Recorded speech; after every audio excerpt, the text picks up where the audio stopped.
This session is organized under the initiative of the European Education Month from the Educational Leadership Network Europe, and in co-organization with the University of Rijeka in Croatia. So I'll hand over to the ladies from the team to start. Morning, everyone, and welcome to our webinar titled How Mass Media Report About Educational Leadership Issues, Content Analysis.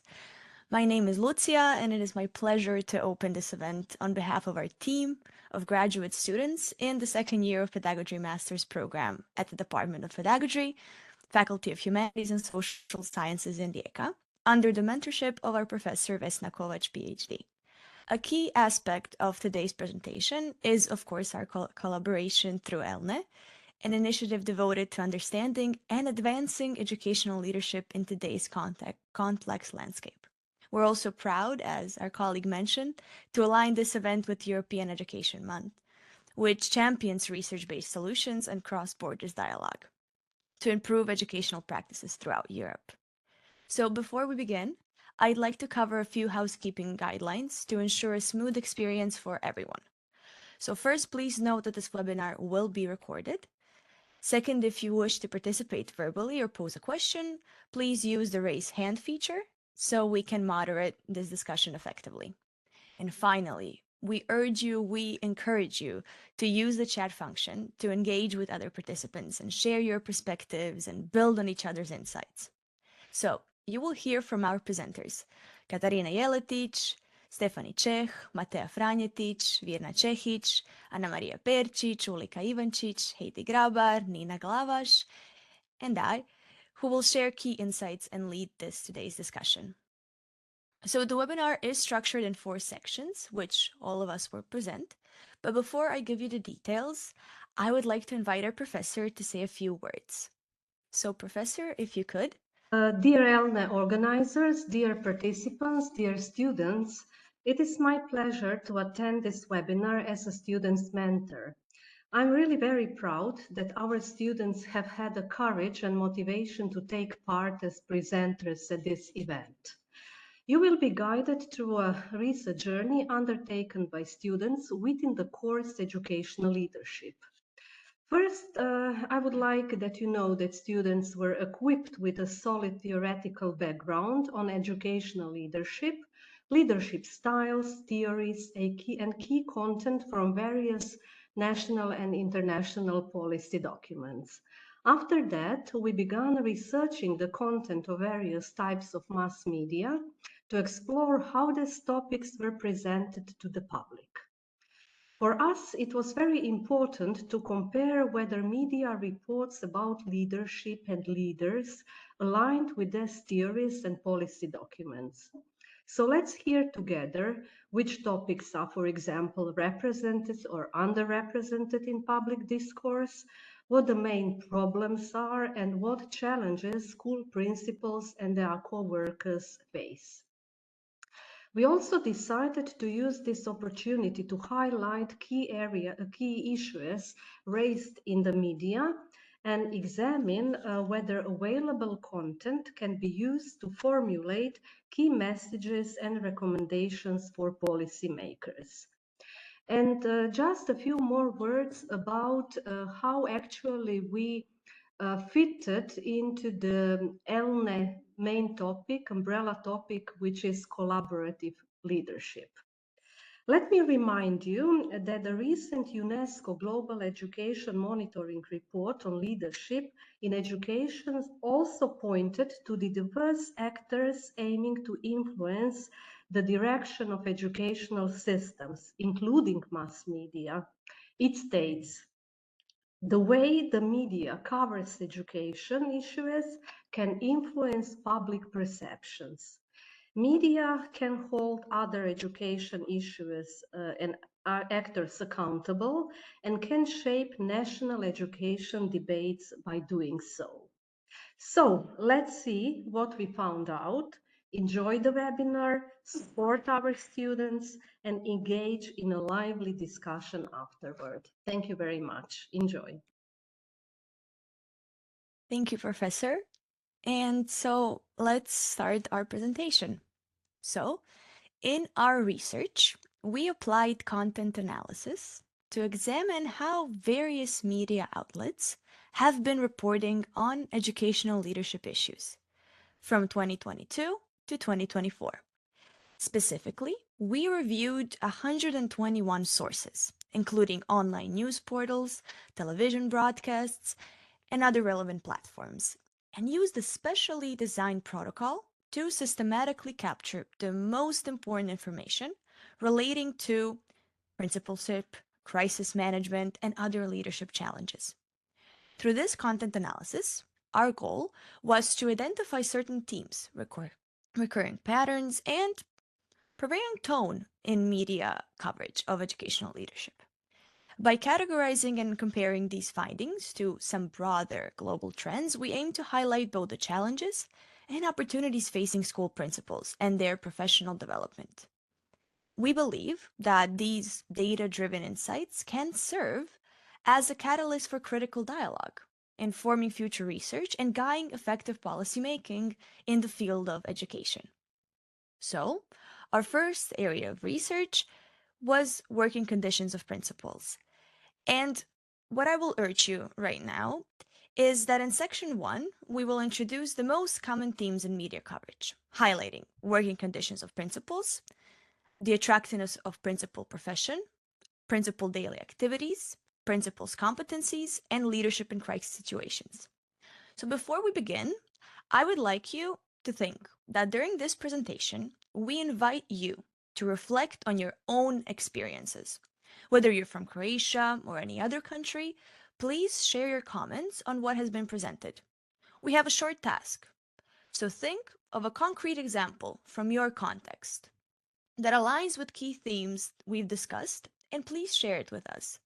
Let's delve into the perspectives and deepen our collective understanding. So that's your task for the first section. You can use the chat function or wait until the discussion. But yeah, let's talk about working conditions of principals in Croatia, what we found. So, the working conditions of principals, according to some media sources, the daily challenges principals encounter often stem from systematic issues, which include bureaucratic procedures, job insecurity, and insufficient funding, emphasizing on principals used to enjoy more clearly defined job security. Whereas now, their status appears far less stable, as they reported. A more recent piece notes that principals express concern about returning to their original positions after serving multiple terms. Meanwhile, ongoing reports reveal that insufficient financial support remains an issue, leaving many principals anxious about school budgets, potential legal actions. These recurring themes highlight how the principal role is often shaped by administrative pressures and financial constraints. While the National Plan for Development of the Educational System up to 2027, Croatia, points to the importance of strengthening the quality of institutional leadership, implying that a more clearly defined role for principals, complete her with greater autonomy.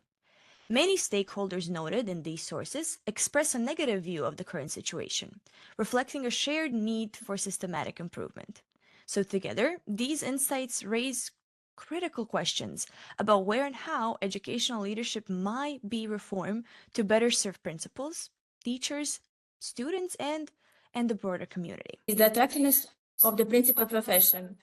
By analyzing media content, it's evident that this profession is not attractive in Croatia, and several reasons for this have been identified. One of them is salary of a principal. One of the online articles mentions the salary of a principals in October 2023, which can sometimes exceed €2,000, especially in cases of full-day teaching. The salary of principals increases depending on their career advancement, and the highest salary is for the title of Excellent Advisor Principal, but currently, there are no principals in that position in Croatia. From this, we can conclude the difficulty of advancement in the principal profession. However, there is also an article in which principals express their dissatisfaction with their salary, believing that it is insufficient considering the workload and responsibility they bear. In another article, it's mentioned that principals, in addition to a large number of obligations and responsibilities, are under great pressure from various stakeholders, such as parents of students and school founders, which can also negatively affect the attractiveness of the profession. It's also negatively impacted by the fact that their position in school is not guaranteed after 2 or more terms. The TALIS study from 2018 highlights job security and stability as important factors of the attractiveness of the profession. In Croatia, associations of primary and secondary school principals emphasize that fewer and fewer people are interested in taking on this job.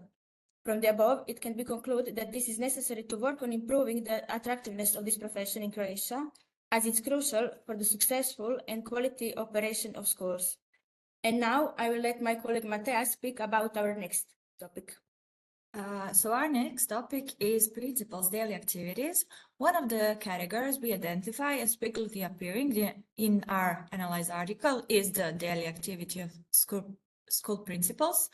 The most prominent subtopic with this category is something we call the teaching organization or organization of teaching, which often discusses the principal's role in adapting and introducing new teaching methods, as well as structuring the curriculum.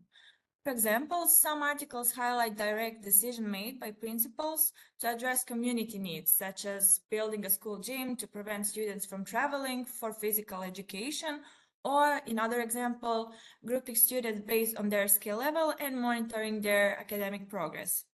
Another recurring topic involves concrete examples of the implementation of innovative approaches and projects led by principals. These articles typically emphasize successful decisions that have contributed to school development. This category also includes articles that focus on principals' role in teacher evaluation. One of the principal's responsibilities is assessing teachers' instructional performance, as they are in charge of ensuring the quality of the teaching process, after all. Together, this topic encompasses the principal's daily cycle of activities, such as continuous monitoring, adapting, and improvement of the institution, in this case, school. Here we can refer to Croatian Agency of Education and Training, which in its 2009 document, which is called the School Principal Management and Leadership, highlights the principal's key role in planning and in implementing the school's educational goals.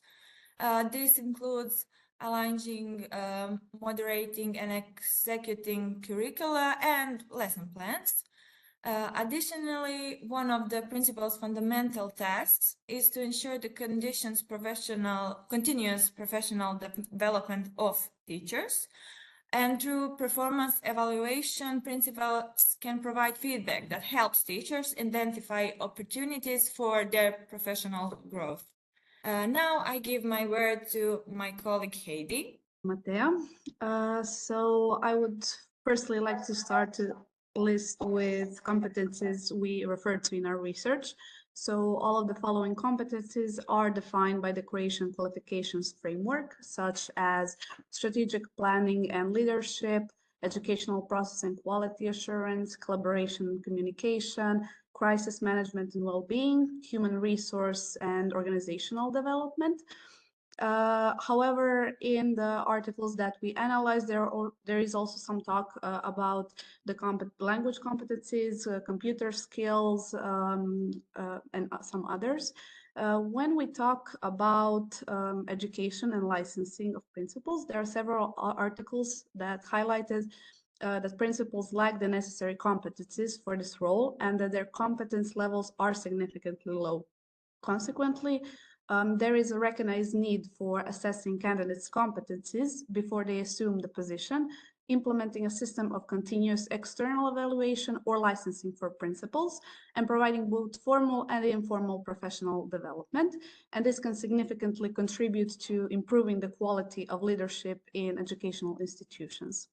According to Article 115 of the Primary and Secondary School Education Act, in Croatia, of course, principals have the right and obligation to undergo professional development through programs approved by the Ministry of Science, Education and Youth. The Organization for Economic Cooperation and Development emphasizes the need to integrate professional development into the daily work of principals while taking into account the knowledge and skills acquired through their initial education or training before assuming the role. On the other hand, principals themselves highlight the need for licensing, which aligns with global trends in educational leadership. While this view is in agreement with the 2014 Strategy for Education, Science and Technology, so where one of the points is to create the program and the procedure for licensing, there is a discrepancy between practice and policy documents. For instance, in Article 117 of the Primary and Secondary School Education Act, it mandates that principals renew their licenses every 5 years. The media has also reported on the establishment of specialized study programs for principals as a potential way to professionalize the role. And through these programs, though these programs are not a prerequisite for applying for the position. Compared to the Act, a principal is required to have completed a graduate program, so either a university or professional program, qualifying them to work either as a teacher, instructor, or educational specialist, while a specialized study program is not explicitly required. And now I give my words to Matea. So, at the end of our first section, we can identify one more category, and it is called crisis leadership or leadership in crisis situations. That's a moderately covered topic in our analyzed articles. This category encompasses the decision made by school principal, their role, and the actions they take in accordance with regulations of leadership during crisis situations in school. The most prevalent subtopic in this category is responsibility of principals for safety in educational institutions, in most cases schools. Through our article analysis, we observed that principals in Croatia often face legal consequences for making poor decisions or failing to take necessary actions, mainly making decisions. These cases are frequently linked to incidents such as, for example, we have school fights. One notable example from 2023 involved an altercation between a teacher and a student, or we have the failure to report bullying in primary schools, also happened in 2023. The articles primarily focus on organizational decisions that directly contradict guidelines related to school safety. In this context, we can refer to the United Nations Convention on the Rights of the Child from 1989, which obliges schools to ensure protection from all forms of violence, neglect, abuse, exploitation. In Croatian school system, the principal holds that primarily responsibility for implementing these guidelines. Additionally, we have two other subtopics that appear in this category, but less frequently. We have subtopic of making radical and difficult decisions and subtopic of providing support in emergency or crisis situations. Articles that discuss radical decision making mainly focus on cases where principals resign due to negative outcomes from their decisions. Meanwhile, the subtopic of providing support in emergency situations highlights their crucial role in managing and claiming those crises. A concrete example includes a principal who, following the death of one of a student, sought professional psychological support and help for the students that were affected with that crisis. These findings we can align with the Croatian Strategy for Education, Science and Technology from 2014, which emphasizes autonomy and responsibility as key aspects of crisis leadership in educational institutions, mainly in our articles, our schools. Furthermore, our conclusion is that the principal's competences play a crucial role in effectively managing those crises. Essential skills include decision-making based on situation analysis, quick adaptation to high-stress scenarios, and strong communication abilities. Based on our articles, the failure of Croatian school principal in crisis leadership primarily stems from a lack of the critical skills.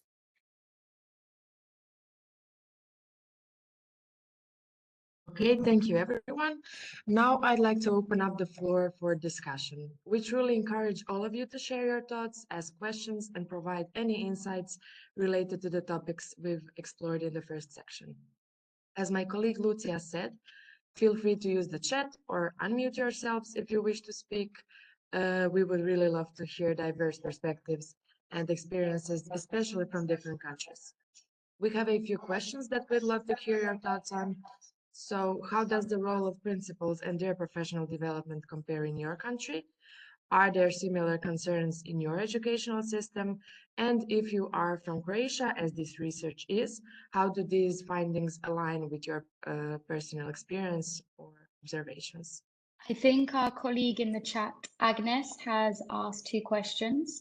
The first one was, did you use media sources from Croatia or only, or also from other countries? Maybe I can answer those few questions from the chat. Let me just start the video again. So the first, did you use media sources from Croatia only or also from other countries?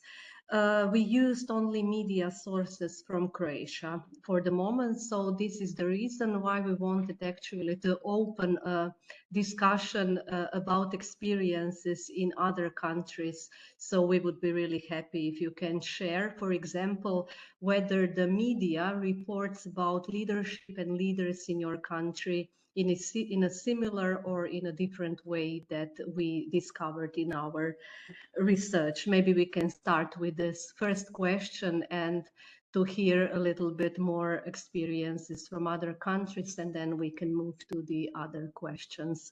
So I thank Agnes Roman to this question. Would you like to reflect maybe? You can unmute yourself, Agnes Roman. We are waiting maybe for your reflection. We're also encouraging other participants. I can't see at the moment the list actually of participants, so I don't have an impression how many of you are staying with us at the moment. So if anybody wants to join the discussion, share the experiences from Croatia or from other country, you are kindly invited. So please raise your hand.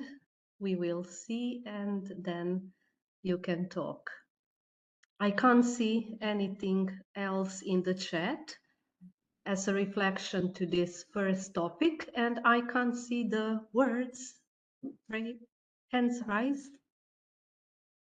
Just a second. So are the participants able to open their microphones? Yes, and I opened my hand because I was specifically asked to do that. Perfect. Okay. I'm really happy for this webinar. I'm Agnes Roman, Senior Policy Coordinator of the European Trade Union Committee for Education. So we are representing in Brussels teachers' trade unions from all over Europe, from 52 countries. And I'm very happy with this discussion because you, Professor Kovač, you really motivated your own students to have this international webinar, and all of you are very dedicated to this research on leadership and principles. And you have all excellent English and excellent preparation for this. Really, congratulations. I was specifically interested in this webinar because I am one of the lead partners and coordinators from the teachers' unions responsible for the ELNE project. And I really have broader questions. So I cannot really share with you examples from my country because I'm not dealing with my country. I'm dealing on European policies. And this is why I have several follow-up questions.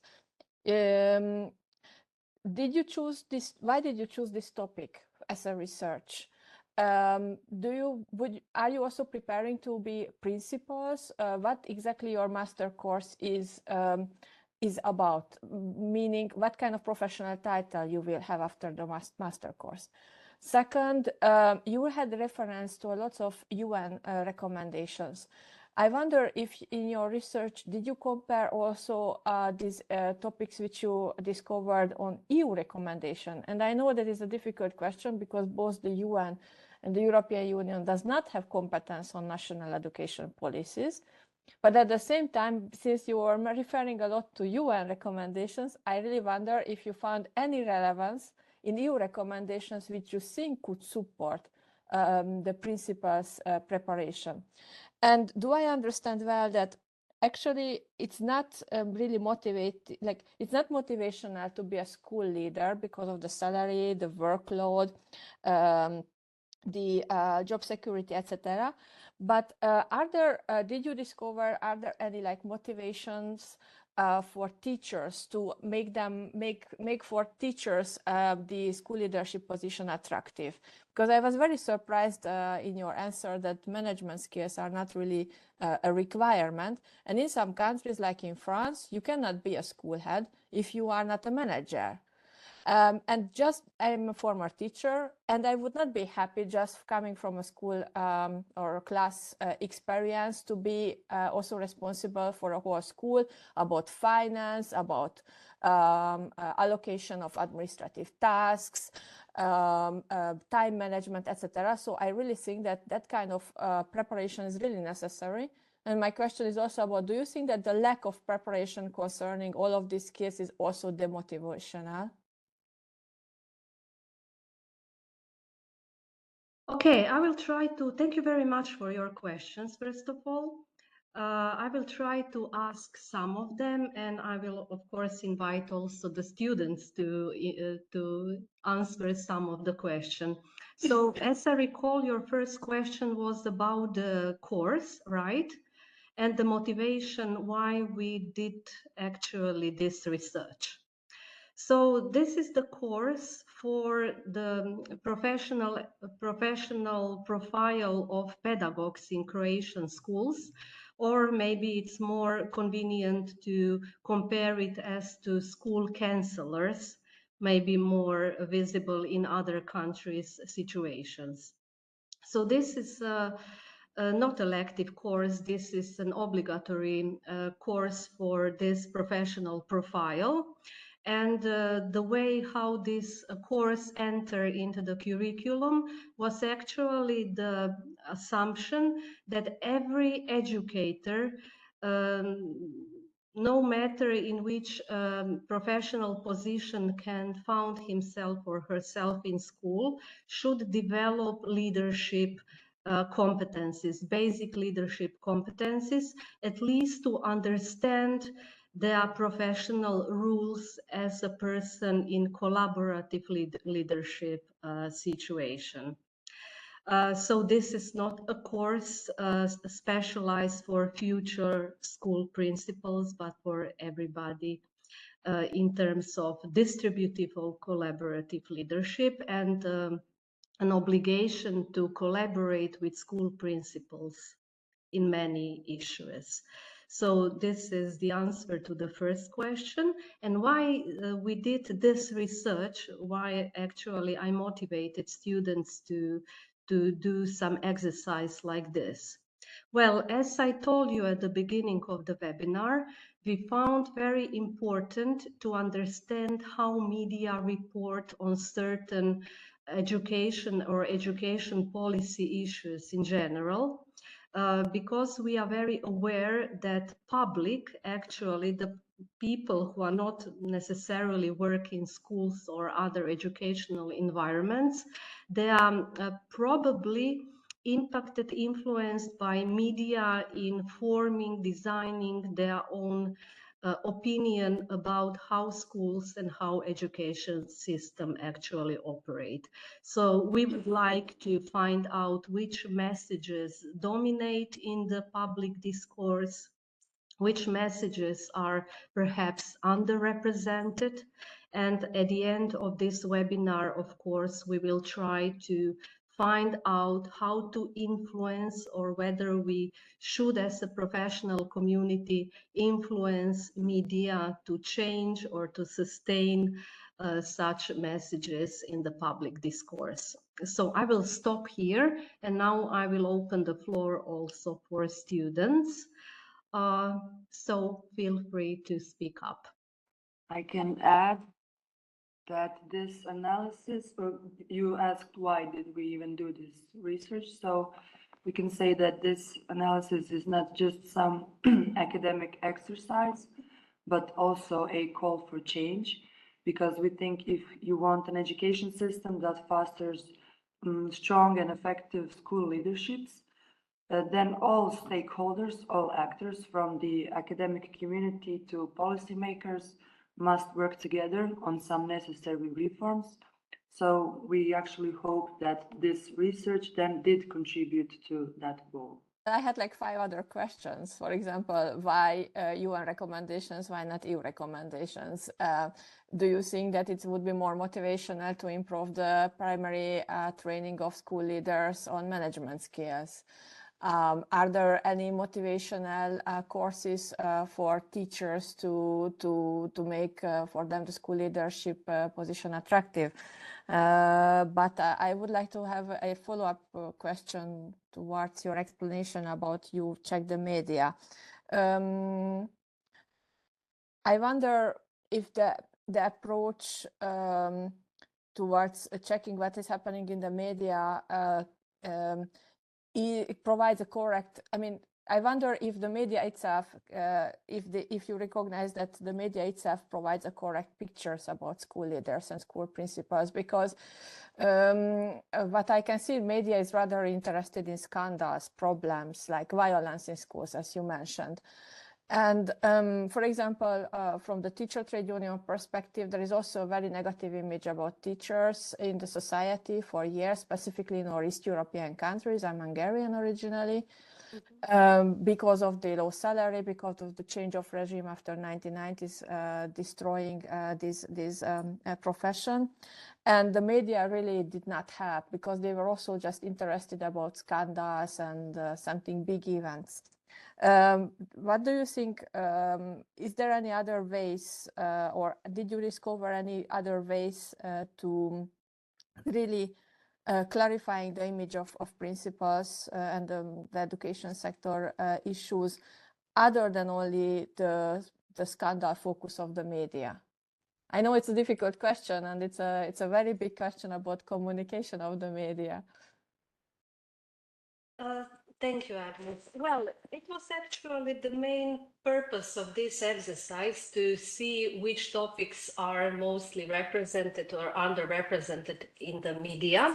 And if you ask whether those messages are aligned with I would say, some typical situation faced by school leaders in Croatian educational institutions, I would maybe announce that as the last part of our session is actually a small poster session where we will compare the main trends and the messages which could be connected to those trends but discovered in our research of media. So we will see this a little bit later. Well, as usual, it is about news which would rise the biggest attention in the public. It is always like this when we actually talk about media. But when I personally assess those exercises done by my students, I would be actually even a little bit more optimistic for the case of Croatia, at least for this sample of chosen types of mass media and units of analysis which we use for this research. So they were not only scandals, we found, but my students can be a little bit more precise than myself at this moment about the ratio, for example, of scandals and successful stories in schools. So I would say that we can pick up also in media a certain amount of articles or media clips which are informing about successful schools, which are actually informed by schools principals, so we can not maybe grasp the whole story in a typical representative way, but at least we can pick up some stories about every, I would say, important part of school leadership in our public. So later a little bit more about the ratio. Okay, sorry, I didn't write down your second question. It was about, could you please repeat so I can reflect on this as well? Yeah, my previous questions were including, like, in your the students' presentations were references to UN recommendations. And I wonder if you also had a look at EU recommendations, and if maybe it's a broader question. I don't know if you dealt it with your research, but do you consider it more influential, the UN recommendations in the principals' work or the EU recommendations? Do you think like anyone is really considering in Croatia's educational system these recommendations, either from the UN or from the EU? Well, I would say that there are in Croatian at the moment ongoing strategy or actual strategy of education, which tackles in one important chapter issues of education leadership and how to improve certain way and certain aspects of leadership. And if you read those actual document, it is actually referred to some EU recommendation, but as far as I remember, it is a recommendation from 2008, which was the quite late, I would say, recommendation about how to attract or make leadership profession more attractive. Because we are also in Croatia facing, as my students said earlier, that there are no many candidates anymore for applying for a leadership profession or duty. Are you ready to move to the second phase of the webinar, or should we invite for some more? Aha, I see one another question you wrote in the chat. So the question is, are skills, training, experience on management is not a requirement from the principals? No.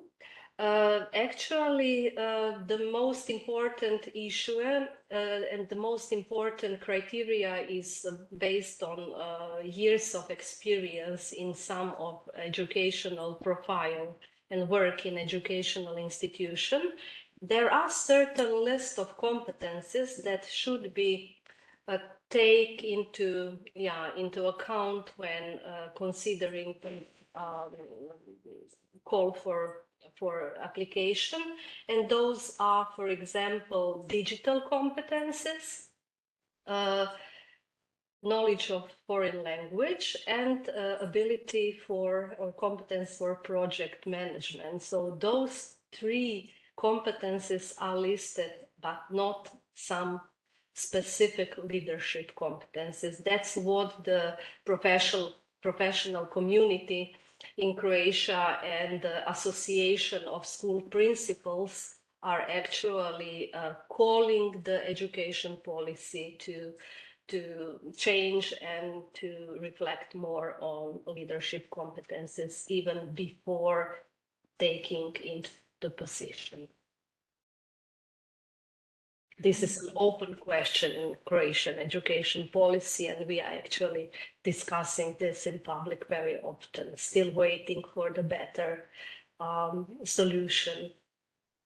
If I just may add here, already agreeing with what the professor said, I would just like to add that the principals do have the option to take additional education, so they have organized workshops, but again, that's not obligatory. They can do it if they want. It's not regulated, especially not legally. So for example, our ministry does offer this type of additional education if the principals do want to approve or professionalize their role, but again, it's not obligatory. Thank you so much for the questions, and I will get definitely back to them because they're very relevant. And I would just now like to invite my colleagues from section 2 to present their own findings, and then we can have a more thorough discussion definitely after the poster. So yeah. Once again, thank you for sharing your thoughts.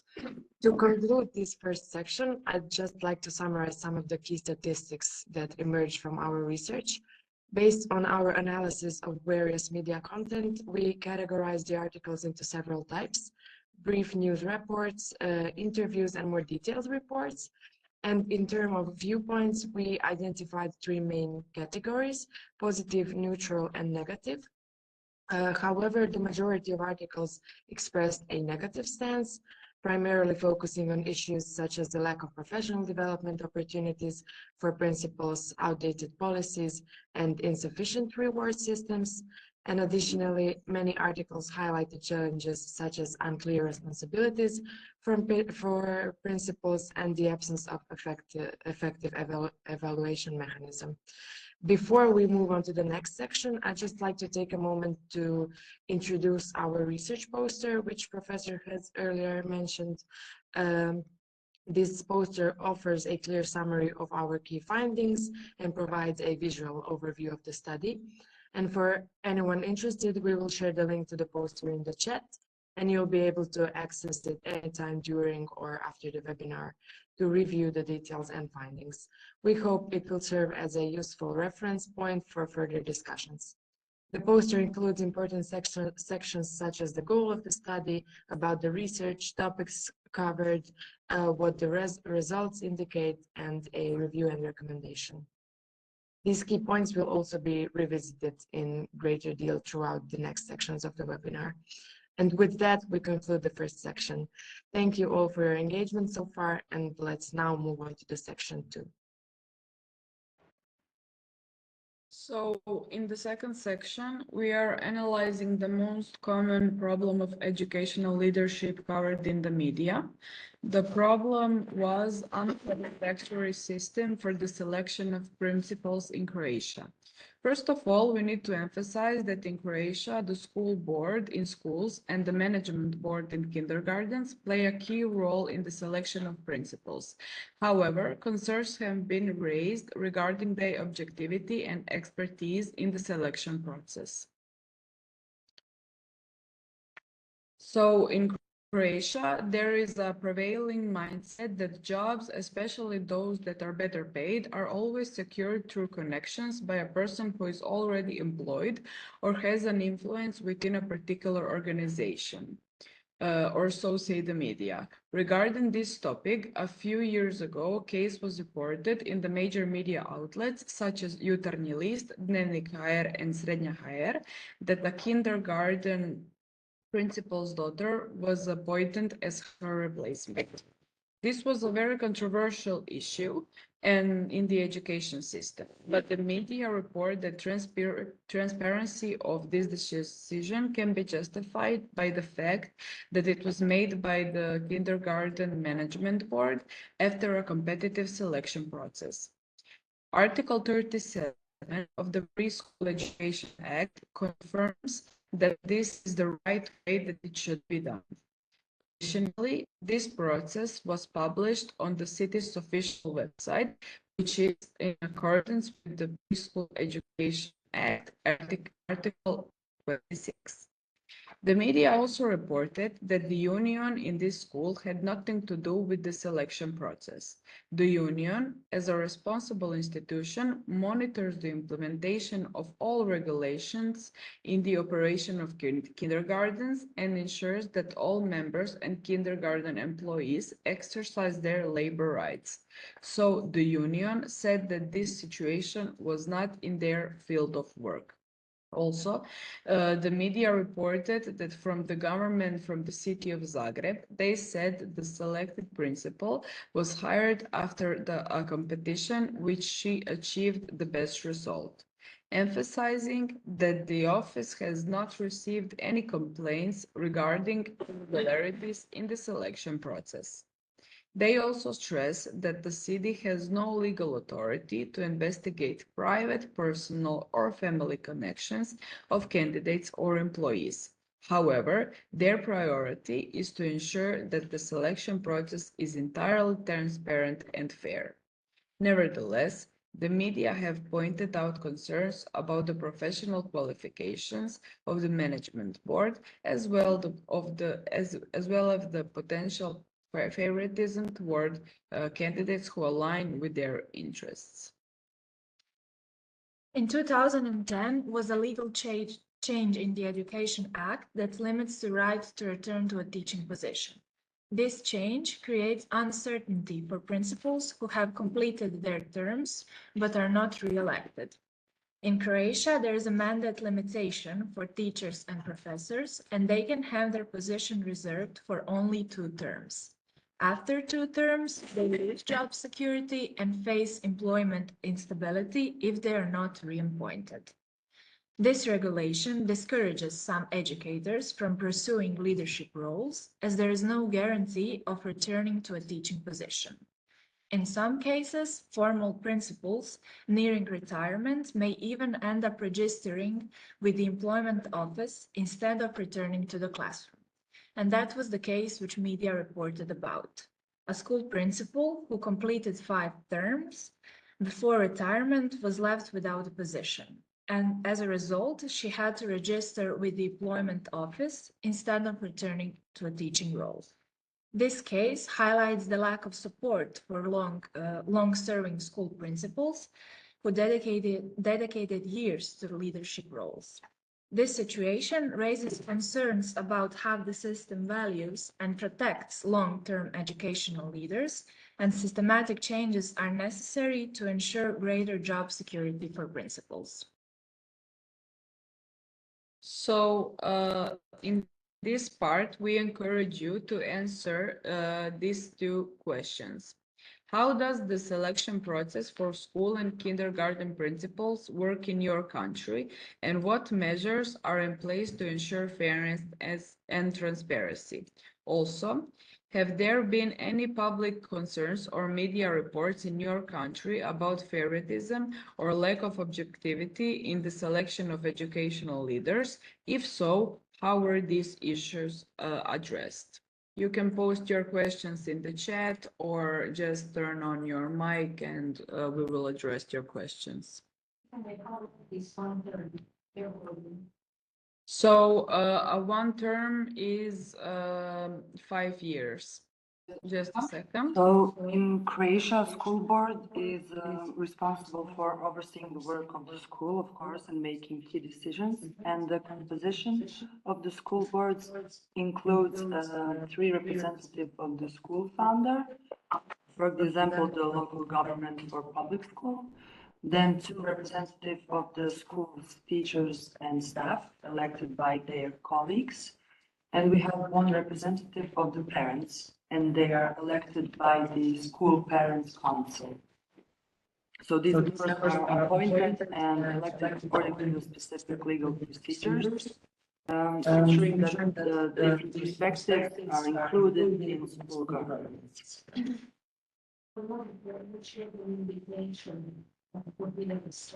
So we invite you to share with us your experiences and the selection process for school and kindergarten principals in your countries. We see a raised hand. Can we Agnes, you have a raised hand. You can Thank you very much. ask.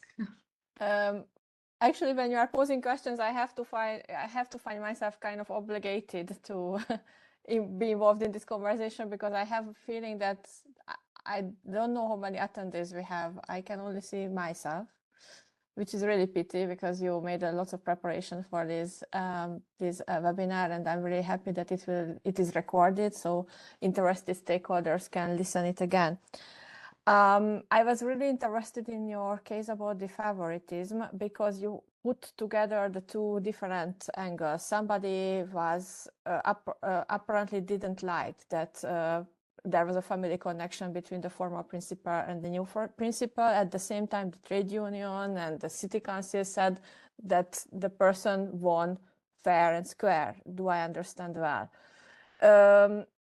I cannot really answer about the favoritism, but I really wonder that question again about looking at the media, it's very difficult to really make a judgment, a fair judgment, I think, in several cases, that if there was really a favoritism problem, or if somebody in the competition didn't get the position, and this is why this article was made.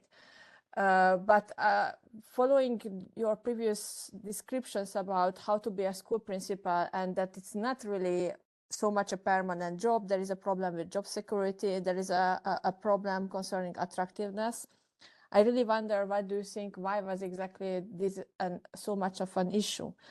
And I have a second question, and I really hope that someone is noting that. Thank you very much for explaining about the composition of the school board, because as I understand, in your education system, the decisions are making in a very decentralized way, and this is very positive. In some countries, for example, in Hungary, the school's principals are not chosen by a school. They are chosen by the government, basically the ministries. You have to apply, and it's not really the school head who decides on that. And this kind of having a school board, it makes a very democratic school leadership, I think. And this kind of example we are looking at in this project of the ELNE. But besides of the participation in the school board, besides of the government, the elected teachers and elected parents, I know that your research did not deal with that, but can you please provide some examples or explanation if the students, are there students' unions in Croatia, and are the students have any role in this kind of school boards, and in what level? Because in Europe, we have the governing board of students called OBESU, and they have national school unions as members, and they are also involved in this ELNE project, and we all think that school leaders, teachers, parents, and students should all decide together about major decisions. So I really wonder what is the involvement of students in the school boards or decisions about schools, not only on principals. So in Croatia, the students are not a part of the board, so they don't have a say in that who will be chosen as their principal. I hope that answers your second question. And for the first question, can you just simplify the question, because I didn't get what you wanted to ask? I'm trying, I'm really sorry. The example about you found in the media that it raised the media's attention that a new principal was chosen while her mother was the old principal. And you also had an example which explains in this case that at the same time, the trade unions and the city said that the procedure went legal. It was everything legal, the competition was fair and square. And this is why I was asking originally also about to what extent the media, do you like, whom do you think was right? Do you think that this was receiving was enough occasion to have a media attention, while you also explained originally that it's difficult to find school leaders because of the job security and low salary, etc. Very few people would like to be school leaders. Do you think that this article was rather vendetta of a person who didn't receive the position, or so? In which of the part of the balance you decided as researchers that maybe it was right or wrong? Do you think really that it was a wrong favoritism, or do you think that the person really received this position because there were every legalities met and the person really deserved based on competencies? So, as I said before, the problem in Croatia, there is a prevailing mindset that jobs, especially those that are better paid, are always secured through connections. And then the media support that opinion. But in this case, everything was legal and then everything was through regulations. But there is a common thought through within people in Croatia that everything is made through connections, and that is not true, especially in very regulated systems such as educational system. So this was an example where the media was posting not fake news, but something similar to fake news. And when it was researched, so the media asked the city of Zagreb and also the union of the school, and everything was proven that it was legal regarding the Preschool Education Act. But the media in the end again said that they have concerns about professional qualifications and favoritism at the end. So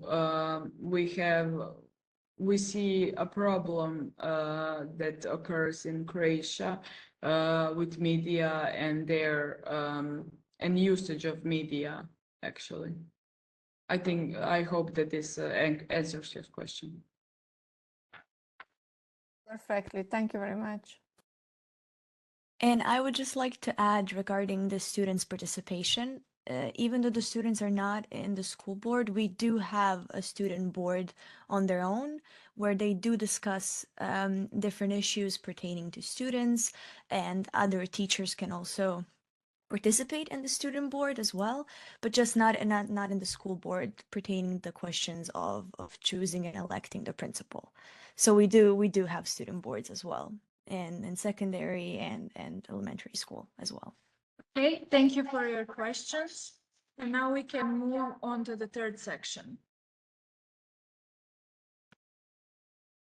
Okay, now for the section 3, the main task was to come up with potential solutions based on the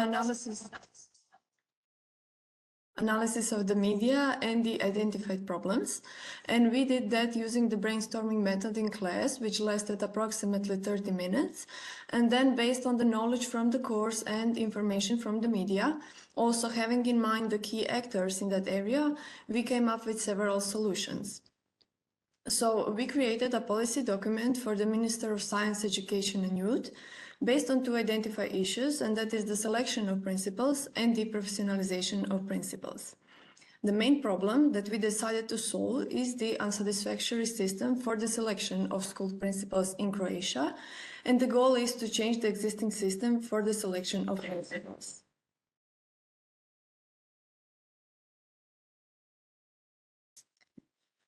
The first policy recommendation that we created is to amend the provisions of the current law, and the task here is to define quality criteria for the selection of future principals, and that includes the education for principals and the principals' competencies.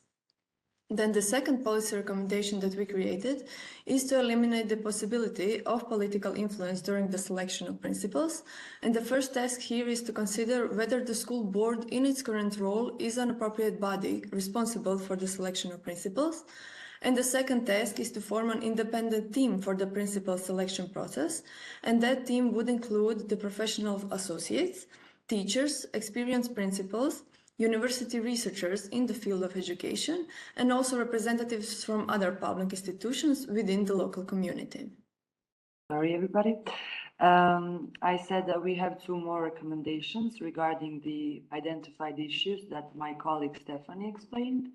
So the third recommendation is testing professional competencies during the principal selection process. And within this recommendation, we have 2 tasks. The first one is that we need to develop a point-based system for evaluating candidates for the selection of principals. And while doing that, we need to use the existing occupational and qualification standards within Croatian Qualifications Framework Register. And the fourth recommendation and the last one is to develop a national system for the professionalization of principals.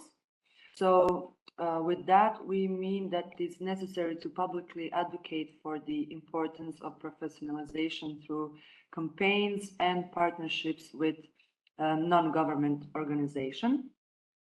For example, in our country, in the city of Rijeka, that could be a Forum for Freedom and Education, because the primary goal of this organization is to promote the implementation of educational standards of a modern and democratic society into Croatian educational system. So in the end, after these 4 recommendations, we know that these 4 recommendations are not as perfect as they could be. As a small study group, we have designed them in a short period of time, and we based them on the knowledge we gathered during our studies.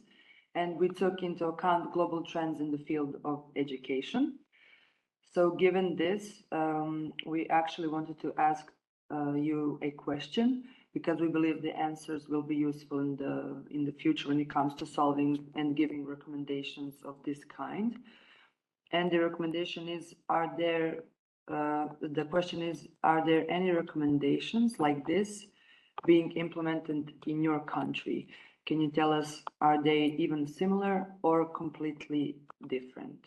Invited for a discussion. The floor is yours. I can see one hand raised. Agnes, the floor is yours again.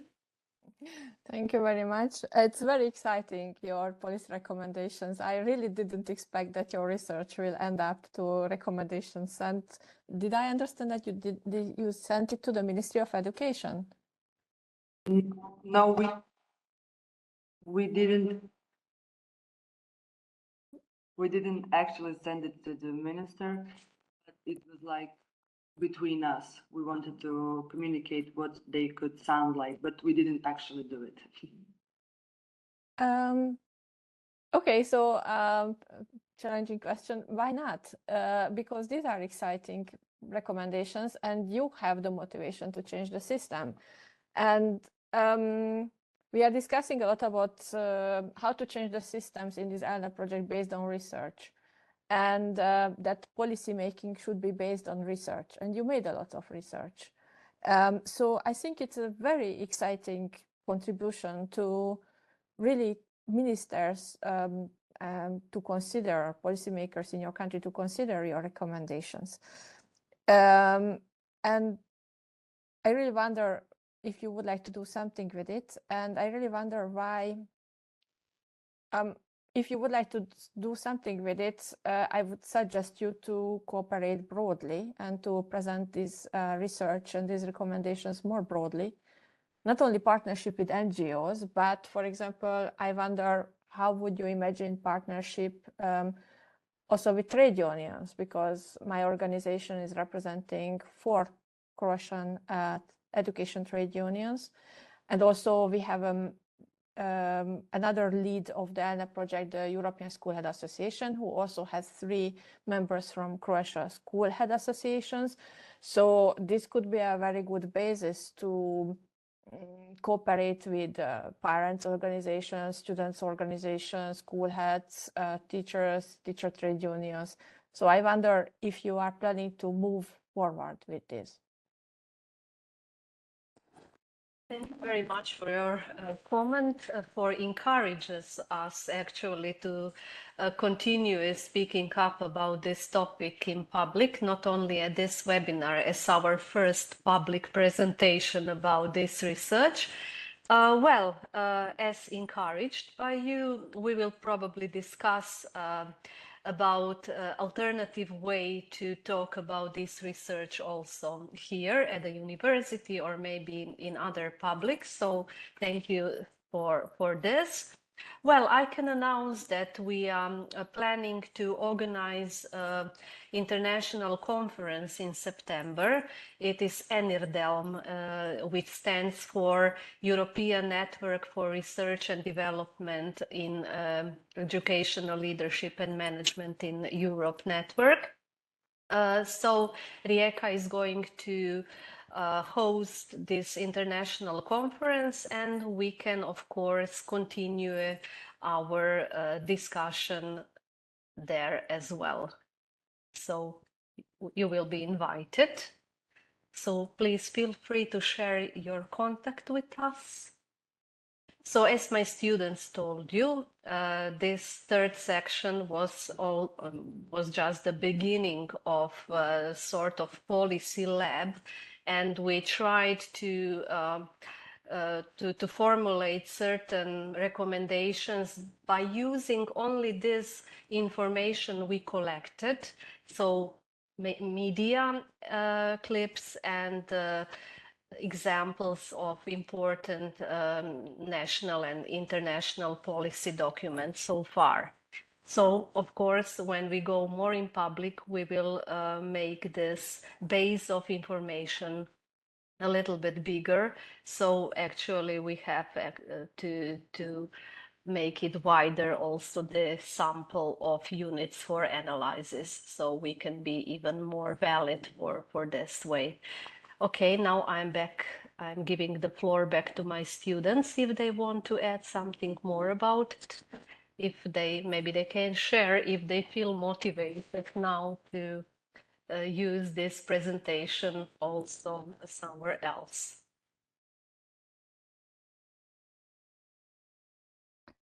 Can I just come back with a follow-up Well, question? we really do appreciate this kind of motivation that you gave us for kind of broadening the presentation of our results. And it's something that we should maybe think about, and we definitely can think about. Again, we would have to kind of have an internal discussion amongst us, but I don't see why not. So thank you for the encouragement. And you had a follow-up question, Agnes? Yes, because Professor Kovač, you mentioned about this international conference, and I think it's an excellent occasion, of course, also to publicize your outcomes and your excellent work with the students. But I was really wondering about that. And I think in such an international conference, the question will be also coming up, like if you are planning in the future also to cooperate with the Croatian parents, the Croatian school heads, the Croatian students. And I understand, of course, you have to have a strategic decision on that. But I think changes, if you would like really to have changes, it's important to involve those who are also part of the system and to have collaboration. And the second question, one of the I think second recommendation was saying about to make reduce political influence. Yes. Eliminate the possibility of political influence during the selection of the principals. Consider whether the school board in its current role is an appropriate body responsible for the selection of principals. And this is my second question, because do you think that there is like a political influence of the school board? Why do you think an independent team would be more effective instead of having these school boards? Okay, I can begin with the answering this question, then I will pass the floor to my students again. Well, according to the main problems we discussed, the most important things that should be taken into consideration during the election of principals should be their competences. And those competences are at the actual procedure are not taken into account.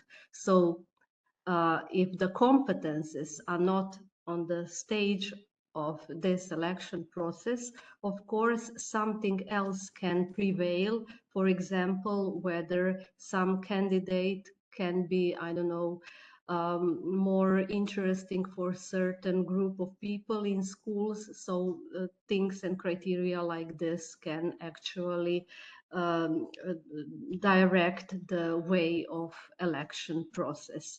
So if we want to make it more objective, then the competences should be taken into the first place. Okay, yeah, we think that the school board is not well structured and that there is a possibility of political influence. So we think that the school board should be made from the professionals in that field who would then select the principals with some special structured criteria. Yes, I agree with what our professor and my colleague said, because the selection of school principals should be based on their competence and their experience and their leadership skills, rather than any political connection or anything that's external, because we know that education is a very important thing in society, and our school need qualified, professional, and independent leaders who can prioritize students and teacher needs over anything else. Can I ask, do you think it is an easily possible change? What could be the potential steps forward of making such a change, of really making much more independence and a much more competence-based selection? Do you think it could be a really long term, or do you think it is basically about collaboration and knowing the right people and campaigning, or do you have already ideas how it could be really done? Try to answer this question. Thank you very much.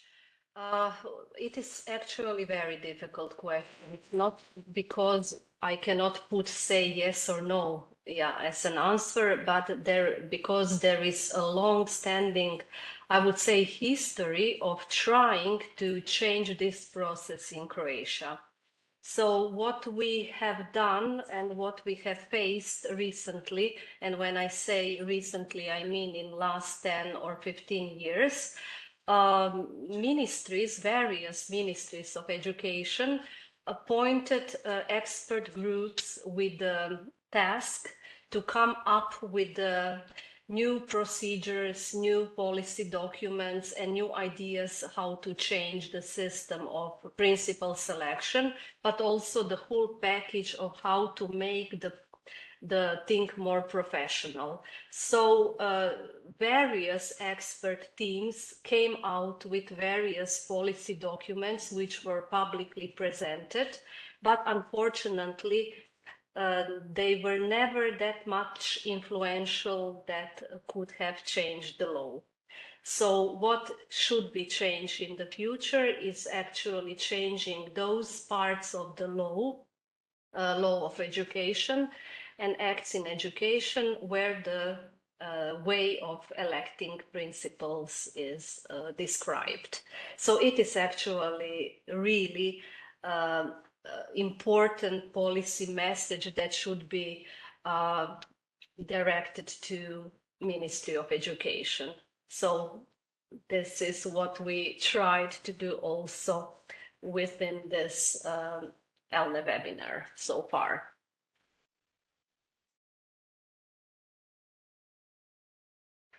Can I have a follow-up question? Because here there is on first, your first suggestion is define quality criteria for the selection of future principals, education for principals competencies. I guess these ministry working groups have already done that, but have you yourself as this team, have you had a look at conditions of principals in other countries? Does such a quality criteria exist in a country which you think could be easily used also in a Croatian context? Well, people would say that it is always the best way to create your own solution, which is context-based and which you think it would work in a best way in your own national context. But when you ask about the experiences in other countries, we actually don't need to go very far away from Croatia. There is quite an interesting way of professionalization of school principals in Slovenia, where the initial training is obligatory and it should be undertaken before going into the position. So there are examples in other countries that could be used as not as a models, as I told you, but at least as a comparisons that things should be done in a more objective and more professional way. Okay, I think we are approaching now to the last 9 minutes of our webinar. So I would like to ask my students if they can share our poster for the end of this webinar and that we can conclude this webinar. Okay, so in conclusion, in short terms, today we analyzed how mass media report on educational leadership issues. We highlighted some key topics, you can see them in this circle, and we identified major challenges in the selection and the professionalization of school principals. We have also seen the results indicate that working conditions, leadership competencies, and crisis management responsibilities are topics that attract public attention, but they also pose some systemic challenges that we need to solve. They require big and fast, actually, solutions. And at the end of the poster, you can see some more recommendations we gave. Some of them say that strengthening ethical and political standards in institutional leadership, increasing the attractiveness of the profession and the social status of principals, clearly defining principals' responsibilities, and improving the reward system for their work. At the end, we can say that the professionalization of the principal role is key to enhancing efficiency, transparency, and the quality of educational institution leadership. And of course, you can ask any question if you want based on this poster. But that's all I need to say.